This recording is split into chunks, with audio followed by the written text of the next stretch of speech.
এবার ব্রাহ্মণরূপী ভগবান বলছেন যে রাজন, আমার বেশি কিছু দান চাই না, তুমি মাত্র 3 পদ ভূমি আমায় দাও, তাতেই আমি খুশি হয়ে যাব। এবার বলিরাজ শুধু হাসছে, বলছে হা হা হা হা, ব্রাহ্মণ তুমি মাত্র 3 পদ ভূমি চাও? রেগে বলছে তুমি 3 পদ ভূমির জন্য আমাকে ওই যজ্ঞ ছেড়ে এখানে আনলে, এই প্রভাতকালে সূর্যদেবকে সাক্ষী করালে, কৃষ্ণকে অঙ্গীকার করালে শুধুমাত্র এই 3 পদ ভূমির জন্য? কেন 3 পদ? কেন 3 বিঘা নাও, 3 একর নাও, 3টি গ্রাম নাও, 3 পদ ভূমি কেন? এবার ব্রাহ্মণরূপী ভগবান বলছেন না রাজন, আমার মাত্র 3 পদ ভূমি চাই।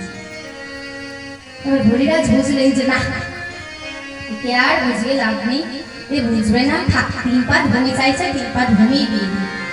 সে তো জানে না যে ভগবান, সে যে এর কাছ থেকে কি কি চাইতে পারে তার তো তার ধারণার বাইরে। সেও বলছে ঠিক আছে, না তুমি তোমার 3 পদ ভূমি নাও, তোমার যেদিকে দু চোখ যায় সেইখান থেকে তুমি তোমার 3 পদ ভূমি নাও। এবার ব্রাহ্মণরূপী ভগবান যখন এই কথাটা শুনেছেন, নিজের দেহটাকে বিশ্বম্ভর রূপে বড় করে, নিজের আসল রূপ ধারণ করে, গোটা একটা পা দিয়ে গোটা মর্তটাকে আচ্ছাদন করেছে, একটা পা দিয়ে গোটা স্বর্গটাকে আচ্ছাদন করেছে। কিছু বুঝতে পারছেন না? ব্রাহ্মণরূপী ভগবান বলিরাজের কাছ থেকে 3 পদ ভূমি চেয়েছে, কিন্তু বলিরাজ তো জানে না যে ভগবান। সে বলেছে তোমার যেদিকে দু চোখ যায় সেইখান থেকে নিয়ে নাও তোমার 3 পদ ভূমি।